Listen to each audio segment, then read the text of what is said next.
Shiva news चॅनलमध्ये आपल्या सर्वांचे सहर्ष स्वागत। चला तर पाहूया आजच्या काही घडामोडी।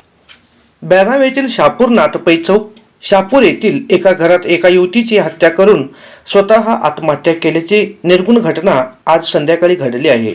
याबाबत समजलेली माहिती अशी की येळूर येथील प्रशांत कोंडेकर नामक तरुण हा नाथपै चौक येथील ऐश्वर्या लोहार वय 18 या युवतीवर प्रेम करत होता। सदर युवतीने लग्नास नकार दिल्याच्या कारणाने तरुणाने आधी युवतीवर चाकूने हल्ला करून ठार केले, नंतर स्वतःला मारून घेतले। यात दोघांचाही जागीच मृत्यू झाला आहे। शापूर पोलीस घटनास्थळी पोहोचून पुढील तपास करीत आहेत। पोलीस आयुक्तही घटनेची गांभीर्य ओळखून घटनास्थळी हजर झाले आहेत। सदर घटनेमुळे शापूर परिसरात एकच खळबळ उडाली आहे।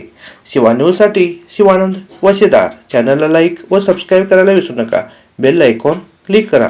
नवनवीन बातम्या व जाहिरातीसाठी संपर्क 97 31 97 94 76 या नंबरवरती संपर्क करा।